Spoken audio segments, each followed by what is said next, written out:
Last class మనం second unit thermodynamic potentials Maxwell equations last chapter గురించి మనం discuss చేసుకున్నాం. ఇక ఇవాళ కొత్త యూనిట్ ఒకటి అంటే నెక్స్ట్ యూనిట్ మనం స్టార్ట్ చేసుకుందాం. అదేంటంటే లో టెంపరేచర్ ఫిజిక్స్, అల్ప ఉష్ణోగ్రత భౌతిక శాస్త్రం. సో లో టెంపరేచర్ ఫిజిక్స్ అంటేనే దాంట్లోనే మనకి మీనింగ్ మనకు తెలుస్తుంది. It is the part of the physics which is deals with the low temperatures. అంటే అల్ప ఉష్ణోగ్రతల గురించి మనం అధ్యయనం చేయడానికి మనం ఉపయోగించే భౌతిక శాస్త్రంలో ఒక భాగాన్ని అల్ప ఉష్ణోగ్రత భౌతిక శాస్త్రం. సో ఇక్కడ లో టెంపరేచర్స్ అంటే మనం ఉన్న టెంపరేచర్ కన్నా తక్కువ టెంపరేచర్ని అచీవ్ చేయడం అనేది లో టెంపరేచర్ని ప్రొడ్యూస్ చేయడం. సో దానికోసం మనం డిఫరెంట్ మెథడ్స్ ఇక్కడ బ్రీఫ్గా క్లుప్తంగా మనం చెప్పుకుంటాం. అంటే హౌ టు ప్రొడ్యూస్ లో టెంపరేచర్స్, ఏ విధంగా అల్ప ఉష్ణోగ్రతలు మనం సాధిస్తాం అనేది మనం క్లుప్తంగా చెప్పుకోవడం జరుగుతుంది. ఆ తర్వాత మనకి సిలబస్లో ఉన్న కొన్నిటి గురించి మనం ఇక్కడ డిస్కస్ చేస్తాం నెక్స్ట్ టాపిక్స్ నెక్స్ట్ క్లాసెస్లో. సో ఇక్కడ మనకి జనరల్గా లో టెంపరేచర్ అనేది మనం చూస్తే చాలా కాలం వరకు కూడా all the scientists of different countries have an opinion. Ice is the coldest substance available. అంటే చాలా కాలం వరకు కూడా డిఫరెంట్ కంట్రీస్కి సంబంధించిన సైంటిస్టులు ఒకే భావంతో ఉండడం జరిగింది. ఏంటంటే మంచే అతి తక్కువ ఉష్ణోగ్రత కలిగిన పదార్థం, అంటే లభించే వాటిలో అతి తక్కువ ఉష్ణోగ్రత కలిగిన పదార్థంగా అనుకోవడం జరిగింది. అయితే దాని కారణంగానే సెల్సియస్ అనే సైంటిస్ట్ మనకి సెల్సియస్ స్కేల్ డిజైన్ చేసినప్పుడు లోవర్ పాయింట్ని అంటే ఆ స్కేల్లో అదో భాగాన్ని మనకి 0 డిగ్రీ సెల్సియస్ని అంటే మంచు ఉష్ణోగ్రతని అక్కడ లోవర్ పాయింట్కి అసైన్ చేయడం జరిగింది. అయితే తర్వాత కాలాల్లో డిఫరెంట్ సైంటిస్ట్ డిఫరెంట్ ఎక్స్పెరిమెంట్స్ చేసి 0 డిగ్రీస్ కన్నా లోయెస్ట్ టెంపరేచర్ని, ఇంకా తక్కువ టెంపరేచర్ని, లోవర్ టెంపరేచర్ని మనం అచీవ్ చేయొచ్చు అనేది ప్రాక్టికల్గా ప్రూవ్ చేయడం జరిగింది. ఫారెన్హీట్ అనే సైంటిస్టు మనకి 0 డిగ్రీ కన్నా తక్కువ టెంపరేచర్ని ఏ విధంగా అచీవ్ చేయొచ్చు అనేది ప్రాక్టికల్గా ఒక చిన్న ఎక్స్పెరిమెంట్ ఒకటి చెప్పడం జరిగింది. By using freezing mixtures achieve low temperature below the 0 degree Celsius. అంటే ఘనీకరణ మిశ్రమాన్ని అంటాం. వీటిని ఉపయోగించి మనం 0 కన్నా తక్కువ టెంపరేచర్ని సాధ్యం అయ్యేటట్టు చేయొచ్చు. దీనికి సంబంధించి సింపుల్ ఎక్స్పెరిమెంట్ చూస్తే మంచు మనకి 0 డిగ్రీ సెల్సియస్ అంటే ఐస్ యొక్క టెంపరేచర్ 0 డిగ్రీ సెల్సియస్ అనేది మనకు తెలుసు. But ice is mixing with some common salt, అంటే సాధారణ ఉప్పుతో దీన్ని మిక్స్ చేసామన్నమాట. అంటే మంచు ఉప్పు మిశ్రమం, a mixture of ice and salt మనం యూజ్ చేసినప్పుడు the temperature of the ice is lowered nearly about -18 degrees. అంటే సుమారుగా -18 డిగ్రీస్ తగ్గుతుంది అన్నమాట. ఎగ్జాక్ట్గా మనం చెప్పాలంటే సుమారు 20 డిగ్రీస్ వరకు కూడా ఇక్కడ మనకి లో టెంపరేచర్ని అచీవ్ చేయడం అనేది సాధ్యమవుతుంది. దీని ఆధారంగా ఫారెన్హీట్ అనే సైంటిస్ట్ తన యొక్క స్కేల్ను డిజైన్ చేయడం జరిగింది. సో ఇలా మనకి మంచు కన్నా తక్కువ టెంపరేచర్ని మనం అచీవ్ చేయొచ్చు అనేది మనం మొట్టమొదటి మెథడ్ కింద బై యూజింగ్ ఫ్రీజింగ్ మిక్సర్స్ అనేది మనం చెప్పుకోవచ్చు. అంటే ఇక్కడ మనకి లో టెంపరేచర్ని అచీవ్ చేయడానికి మనం చెప్పుకునేవి మనం చూసుకుంటే there are 5 methods. First one is using freezing mixtures, ఘనీకరణ మిశ్రమాలని వాడటం.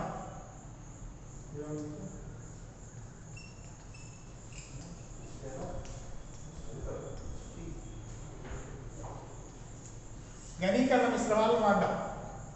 సో అంటే సింపుల్గా మనం చూస్తే మంచు, ఐస్, సాల్ట్ కాంబినేషన్ మనం యూజ్ చేసినప్పుడు ఐస్ యొక్క టెంపరేచర్ -18 వరకు తగ్గిపోతుంది అనమాట. అంటే మన దగ్గర ఐస్ ఉంది, మనకి ఇంకా లో టెంపరేచర్ కావాలంటే దాన్ని సాల్ట్తో మిక్స్ చేయడం.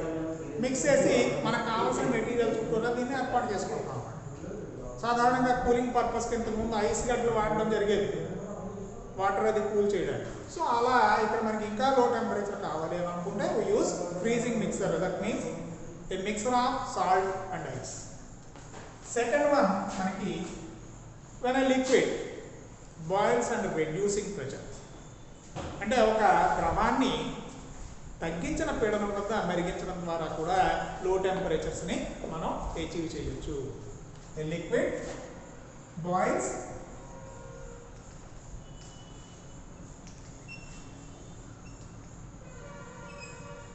under reducing pressure, అంటే ప్రెషర్ను తగ్గించడం ద్వారా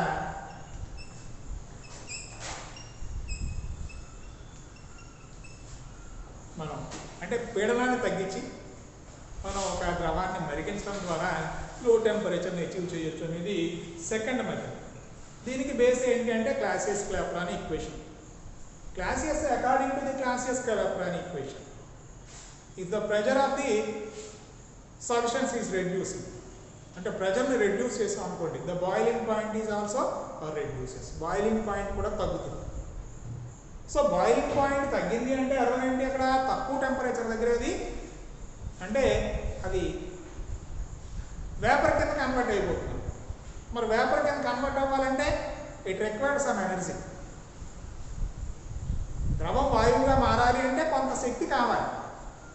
such energy is called as latent heat. Already ఇంతకుముందు మనం చెప్పుకున్నాం, దాన్నే గుప్తోష్ణం అంటాం.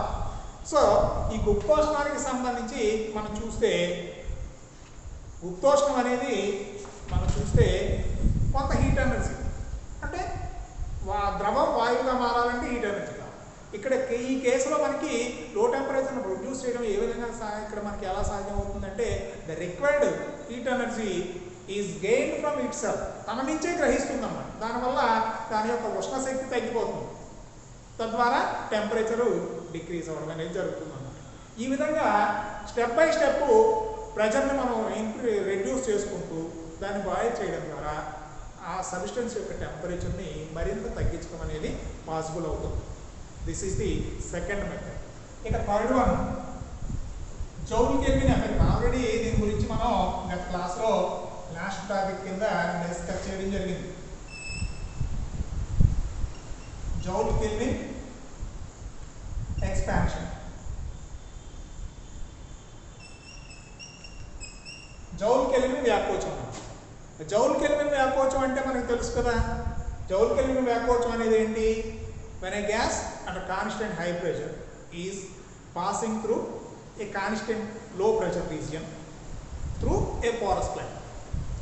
అంటే స్థిరమైన అధిక పీడన ప్రాంతం నుంచి స్థిరమైన అల్పపీడన ప్రాంతానికి పోరస్ ప్లగ్ ద్వారా వ్యాకోచింప చేసినప్పుడు ఫైనల్గా రిజల్ట్ మనకి ఏమొస్తుంది? There is some decrease or change in its temperature. Change in its temperature, ఉష్ణోగ్రతలో మార్పు వస్తుంది. ఇక్కడ మనకి పాజిటివ్ రిజల్ట్ అంటే టెంపరేచర్ తగ్గాలి, పాజిటివ్ రిజల్ట్ రావాలి అంటే ఏం చేయాలి? The initial temperature of the gas is below to its inversion temperature. This is the condition. Condition ఏంటి అంటే మనకి ఇనీషియల్ టెంపరేచరు ఇన్వర్షన్ టెంపరేచర్ కన్నా తక్కువ ఉన్నప్పుడు వీ గెట్ పాజిటివ్ రిజల్ట్. అంటే positive result mean cooling effect వస్తుందంటే వాయువు చల్లబడుతుంది.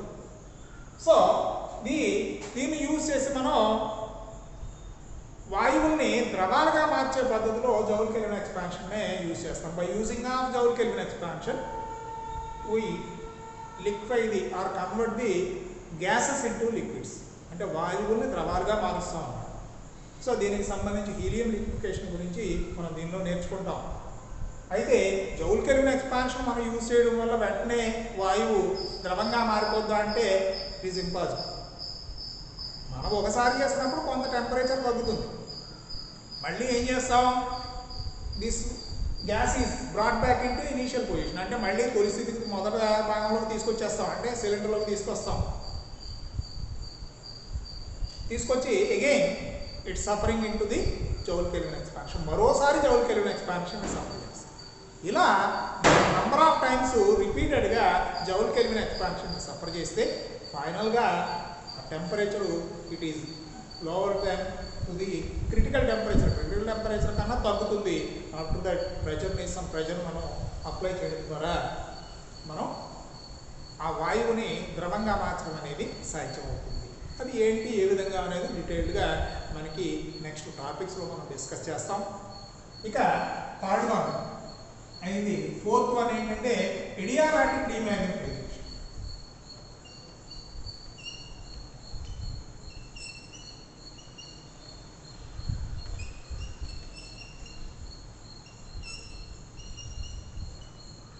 ఎడియాబాటిక్ డిమాగ్నటైజేషన్ అంటే స్థిరోష్ణక నిరయస్కాంతీకరణ. అంటే ఇక్కడ మనం చూస్తే ఎన్నిసార్లు మనం జౌల్ కెల్విన్ ఎక్స్పాన్షన్ మనం యూజ్ చేసినప్పటికీ we cannot achieve the lowest temperature near to the absolute zero. అంటే ఇక్కడ మనకి ఫైనల్గా మనం డిస్కస్ చేసిన దాని ప్రకారం మనం చూస్తే 0 డిగ్రీ సెల్సియస్ అనేది మొట్టమొదటి అనుకున్నారు. చివరాఖరికి 0 degree kelvin is the lowest temperature అనేది మనం ప్రాక్టికల్గా ప్రూవ్ చేయడం జరిగింది.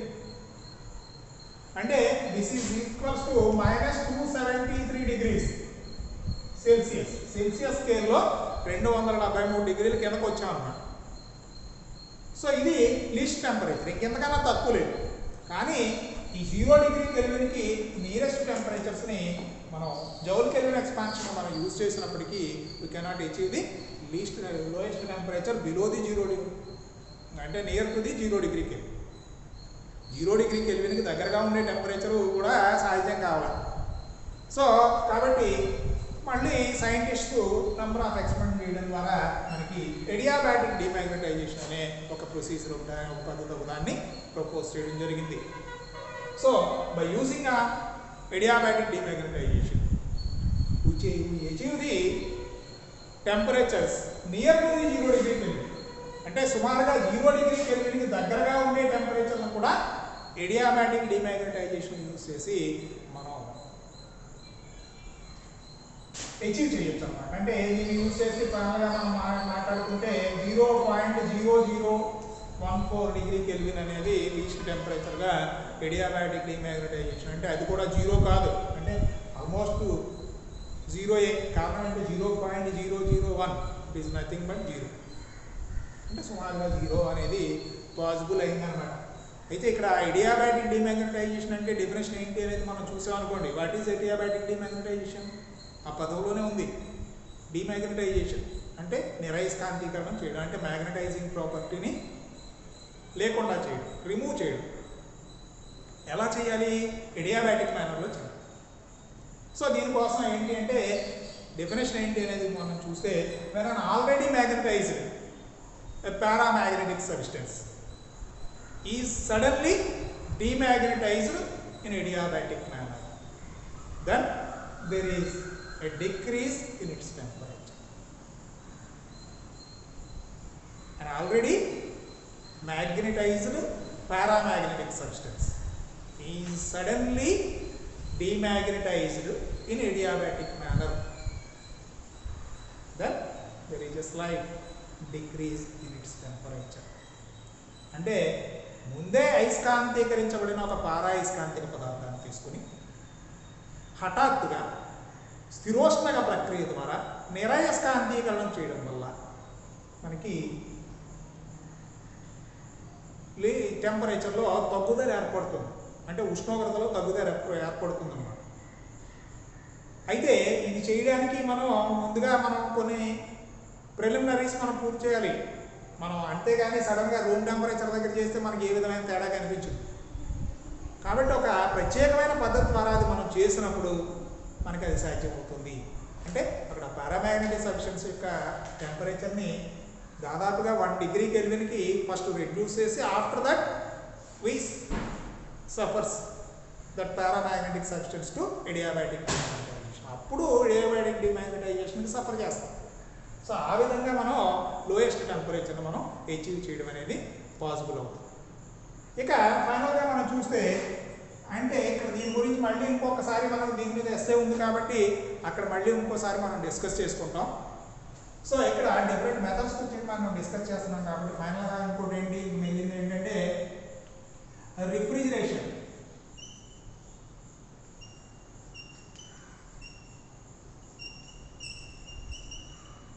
శీతలీకరణ ప్రక్రియ అన్నమాట రిఫ్రిజిరేషన్ అంటే. శీతలీకరణ ప్రక్రియ అనేది మనం చూస్తే refrigeration is nothing but an adiabatic expansion. స్థిరోష్ణక వ్యాకోచం లాంటిది అనమాట రిఫ్రిజిరేషన్ అంటే. స్థిరోష్ణకంగా వ్యాకోచించడం జరుగుతుంది. స్థిరోష్ణకంగా వ్యాకోచించింది అంటే అర్థం ఏంటి? స్థిరోష్ణకంగా అంటే there is no transformation of heat energy between the system and surroundings. Adiabatic matter అంటే ఏంటి? సిస్టమ్కి సరౌండింగ్కి మధ్య ఉష్ణ వినిమయం లేదు. But there is some expansion. అక్కడ వ్యవస్థ కొంత వ్యాకోచిస్తుంది కాబట్టి for expansion it requires some energy. Expansion జరగాలంటే అది కొంత శక్తి కావాలి. That required energy is gained from itself. అంటే కావలసిన శక్తిని తన నుంచే తీసుకుంటుంది. తన నుంచి అంటే ఎక్కడి నుంచి వస్తుంది? స్టోర్డ్ ఎనర్జీ ఒకటి ఉందిగా, ఇంటర్నల్ ఎనర్జీ, దాని నుంచి ఖర్చు పెట్టేస్తుంది. ఎప్పుడైతే స్టోర్డ్ ఎనర్జీ ఖర్చు అయిపోయిందో, అంటే అక్కడ స్టోర్డ్ ఎనర్జీ డిక్రీజ్ అయిందో, that causes decrease in temperature. దానివల్ల ఉష్ణోగ్రతలో తగ్గుదల ఏర్పడడం అనేది జరుగుతుంది. సో ఇది మనకి 5th మెథడ్ అన్నమాట. ఇలా 5 రకాల పద్ధతుల గురించి మనం జనరల్గా లో టెంపరేచర్స్ ఏ విధంగా అచీవ్ చేస్తాం అనేది మనం మాట్లాడుకోవచ్చు.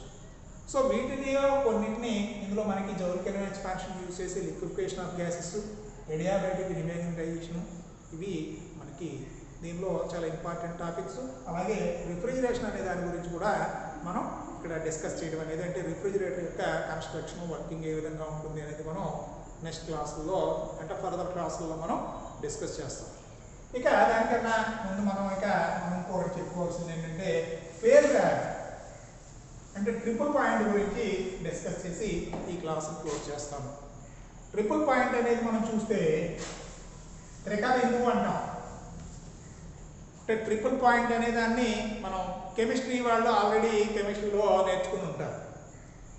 అంటే ఫేజ్ డయాగ్రామ్ అని కూడా ప్రావస్థ రేఖాచిత్రం అని కూడా ఇక్కడ దీన్ని చెప్పడం జరుగుతుంది. ఈ ప్రావస్థ రేఖాచిత్రాన్ని మనం పరిశీలిస్తే, అంటే ఒక సబ్స్టెన్స్కి సంబంధించి టెంపరేచరు, ప్రెజర్కు మధ్య ఒక గ్రాఫ్ డ్రా చేస్తే దాన్ని ఫేజ్ డయాగ్రామ్ అంటాం.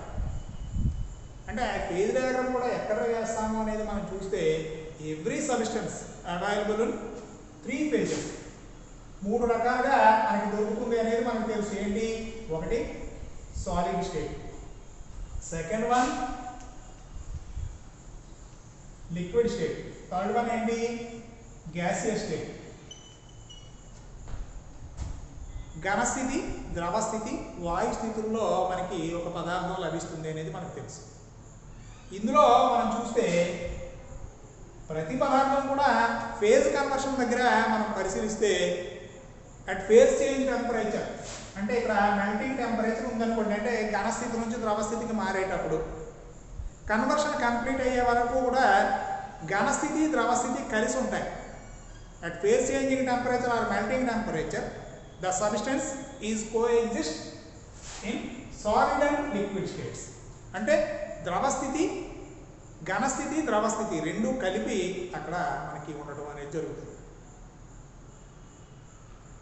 అంటే సాధారణంగా మనం మంచు తీసుకున్నాం అనుకోండి, మనకి మోస్ట్ అవైలబుల్ సబ్స్టెన్స్ మనం జనరల్గా మనకి ఈజీగా మనం అవైలబుల్ అయ్యేది మంచు. అంటే నీరు, మంచు, నీరు, ఆవిరి, అంటే ఐస్, వాటర్, స్టీమ్. ఈ 3 phases గురించి జనరల్గా బ్రీఫ్గా మనం మాట్లాడాలనుకోండి. 0 degree Celsius దగ్గర కన్వర్షన్ జరుగుతుంది అనేది జనరల్ నార్మల్ టెంపరేచర్ దగ్గర జరుగుతుంది అనేది మనకు నార్మల్ ప్రెజర్ తెలుసు. సో ఇక్కడ మనం చూస్తే 0 దగ్గర it is available either solid or liquid states, అంటే అటు ద్రవస్థితిలో ఉంటుంది, ఘనస్థితిలో కూడా ఉంటుంది.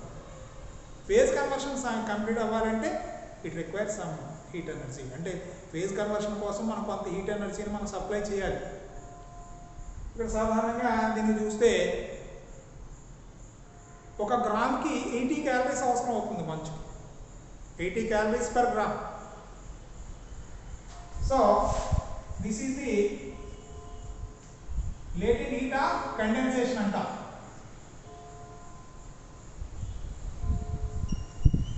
ప్రతి గ్రాముకి ఎంత అవసరం అవుతుంది.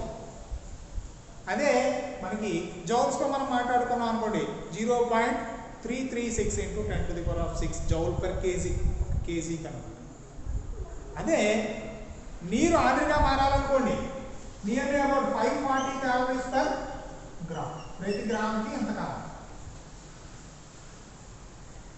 సో ఈ విధంగా మనకి, అంటే ఈ రెండు సమానంగా లేవు చూడండి. మంచు నీరుగా మారినప్పుడు 80 calories కావాలి ప్రతి గ్రాముకి. అదే నీరు ఆవిరిగా మారాలనుకోండి 540 calories కావాలి. సో ఇలా మనకి ఫేజ్ కన్వర్షన్ జరుగుతూ ఉన్నప్పుడు ఇక్కడ మనకి రెండు స్టేట్లు అంటే ఏదో ఒక రెండు కలిసి ఉండటం అనేది జరుగుతూ ఉంటుంది. అంటే ఈక్విలిబ్రియం స్టేట్లో సమతా స్థితిలో ఉండడం అనేది జరుగుతుంది అన్నమాట. సో ఇక్కడ దీనికి సంబంధించి ఫేజ్ డయాగ్రామ్ మనం చూసామనుకోండి సింపుల్గా. సాధారణంగా మనకి క్లాసియస్ క్లాపెరాన్ ఈక్వేషన్ ప్రకారం మనం చూస్తే ఫేజ్ డయాగ్రామ్లో మనకి ఐస్ వాటర్గా కన్వర్ట్ అవుతుంటే మనకి ఏం జరుగుతుంది, వాల్యూమ్ డిక్రీజ్ అవుతుంది. కాబట్టి ఇన్వర్స్లీ ప్రపోర్షనల్గా ఉంటాయి అనేది మనం by using of Clausius Clapeyron equation మనం ఆల్రెడీ ఎక్స్ప్లెయిన్ చేసుకున్నాం. కాబట్టి ఇక్కడ ప్రెషర్ డిక్రీజ్ అవుతూ ఉంటే మెల్టింగ్ టెంపరేచర్ పెరుగుతూ ఉంటుంది. కాబట్టి ఇక్కడ ఈ కోఎగ్జిస్టింగ్ గ్రాఫ్ అంటే మెల్టింగ్ టెంపరేచర్కి సంబంధించి different pairs of pressure and temperature combination మనం డిఫరెంట్ పెయిర్స్ మనం తీసుకున్నాం అనుకోండి. మనం చూసుకుంటే ఇది ప్రెషర్ డిక్రీజ్ అవుతూ ఉంటే టెంపరేచరు పెరుగుతూ ఉంటుంది. So this line is called as fusion curve, ద్రవీభవన వక్రం అంటాం. సో దీనికి లెఫ్ట్ సైడ్ చూస్తే ఇదంతా సాలిడ్ స్టేట్లో ఉంటుంది, రైట్ సైడ్ చూస్తే లిక్విడ్ స్టేట్లో ఉంటుంది, అంటే ద్రవ స్థితిలో ఉంటుంది, ఇక్కడ ఘన స్థితిలో ఉంటుంది. ఇక ఈ లైన్ మీద ఉండే ప్రతి every pair of temperature and pressure solid and liquid అంటే ఐస్ వాటర్ కలిసి ఉంటాయి. ఇక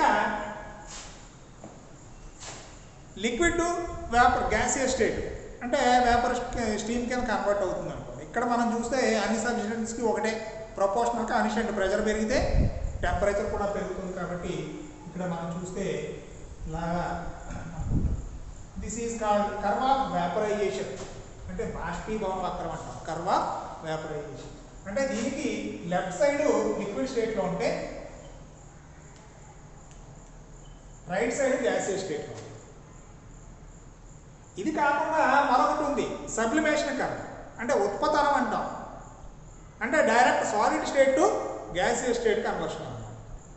కెమిస్ట్రీలో ఎక్స్పెరిమెంట్ చేసేటప్పుడు ఈ సబ్లిమేషన్ అనేది అక్కడ మనం ఒక టెస్ట్ కింద చేస్తూ ఉంటారు. సో దాంట్లో మనం చూస్తే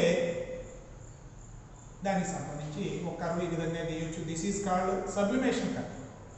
ఇందులో వేపరైజేషన్ కర్వ్ మీద ఉండే ప్రతి పాయింట్ మీద కూడా లిక్విడ్ గ్యాసియస్ స్టేట్ కోఎగ్జిస్ట్ అయి ఉంటే, ఫ్యూషన్ కర్వ్ మీద సాలిడ్ టు లిక్విడ్ స్టేట్లో కన్వర్ట్ అయ్యి ఈక్విలిబ్రియం స్టేట్లో ఉంటాయి. అలాగే సబ్లిమేషన్ కర్వ్లో మనం చూస్తే సాలిడ్ స్టేటు గ్యాసియస్ స్టేటు రెండు కూడా ఒకదానికొకటి ఈక్విలిబ్రియం స్టేట్లో కోఎగ్జిస్ట్ అయి ఉంటాయి. ఇప్పుడు ఈ మూడింటిని మనం ఎక్స్పాండ్ చేసామనుకోండి, they are meeting at some point. Such point is called triple point. ఈ పాయింట్ని మనం ట్రిపుల్ పాయింట్ త్రిక బిందువు అంటాం. అంటే త్రిక బిందువు దగ్గరికి వచ్చేసరికి మనకి ఏమవుతుంది, it is coexist in all the three phases.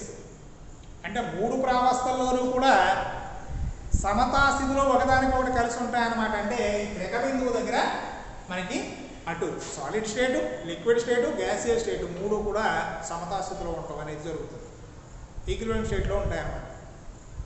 Such point is called triple point, Trika బిందువు అంటాం. సో త్రిక బిందువుని ఏ విధంగా నిర్వచించవచ్చు అనేది మనం చూస్తే, ఏ ఉష్ణోగ్రత పీడనాల వద్ద అయితే ఒక పదార్థం ద్రవస్థితి, ఘనస్థితి, ద్రవస్థితి, వాయుస్థితుల్లో సమతా స్థితిలో ఉంటుందో ఆ ఉష్ణోగ్రత పీడనాలని త్రిక బిందువు అని చెప్పడం జరుగుతుంది. At which temperature and pressure a substance is coexist in equilibrium state in all the three phases solid, liquid and gaseous state. Such pair of the pressure and temperature is called triple point. నీటికి సంబంధించి త్రిక బిందువు యొక్క విలువని మనం తీసుకుంటే temperature triple point మనకి చూసుకుంటే T అని మనం రాసుకున్నాం అనుకుంటే ఇది nearly about 0 degree Celsius or 273.15 degree Kelvin. ఇక ప్రెషర్ తీసుకున్నాం అనుకోండి 610 పాస్కల్స్ అన్నమాట. 610 పాస్కల్స్ అనేది ఇక్కడ ట్రిపుల్ పాయింట్ యొక్క వాల్యూస్గా చెప్పుకుంటాం. Every substance have its own triple point values. ప్రతి పదార్థానికి కూడా తన సొంత త్రికబిందువు యొక్క విలువలు ఉంటాయి. అన్ని పదార్థాలు ఇదే టెంపరేచర్ దగ్గర 3 సుప్రావస్థల్లో కలిగి ఉంటాయి. దేనికి దానికి ఒక ప్రత్యేకమైన విలువలు ఉండడం అనేది జరుగుతుంది. సో ఇక ఫర్దర్గా మనం నెక్స్ట్ క్లాస్లో మనం జౌల్ కెల్విన్ కూలింగ్ అంటే జౌల్ కెల్విన్ కోఎఫిషియంట్కి ఎక్స్ప్రెషన్ అనేది లాస్ట్ క్లాస్లో మనం డెరైవ్ చేస్తాం. ఈ లెసన్లో మనం జౌల్ కెల్విన్ కూలింగ్కి సంబంధించిన ఎక్స్ప్రెషన్ ఏంటి అనేది మనం డెరైవ్ చేయడం జరుగుతుంది. అది ఏంటి అనేది తర్వాత క్లాస్లో మనం చూద్దాం. Okay, thank you.